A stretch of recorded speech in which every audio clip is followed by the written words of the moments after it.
Dante's Inferno has of course the famous first line, "In the middle of the journey of our life, I came to myself, in a dark wood, where the direct way was lost."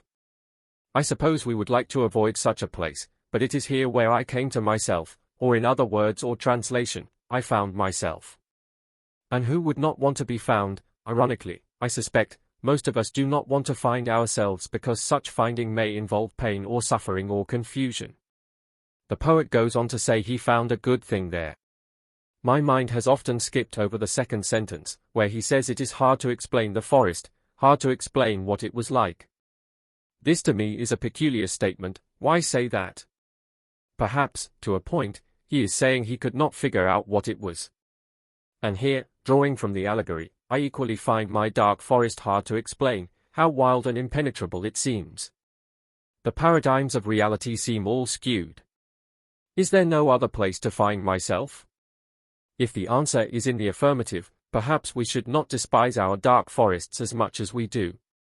Jumping to another poem, this one by Sidney Conrad, called An Old Country Dirt Road, I think of another sort of road, or path in life. This time the road is not into a dark forest of monsters and thickets, but a road of simple isolation. This time the place we find ourselves in is straightforward, but there is something empty in it. And I think if we can find the fullness in our empty road, we will move on. The little dirt road may be an opportunity, and it may not come again.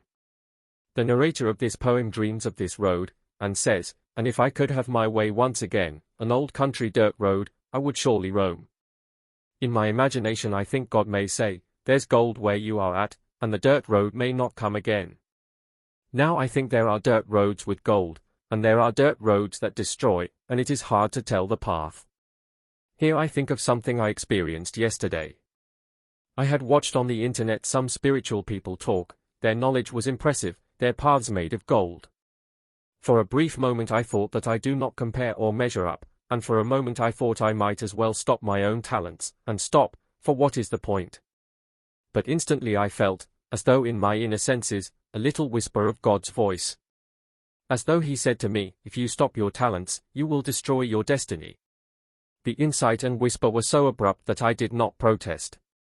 I suppose I could have cried out, "But I only have 2 talents, and they have 10 talents." But I held my tongue, because I also saw, in my mind, a picture of 2 metal forces, something like a screw or a nail, grinding into something, into my destiny, downward, downward into destruction. For a moment I marveled at this unusual powerful force inside our own mind, how neglect of ourself, our gifts, our confidence, by way of comparison, or unworthiness, could be so destructive, altering our paths. Perhaps there is a reason why envy, or some lesser comparison to others, is a thing warned against, and interestingly, it is the 10th commandment.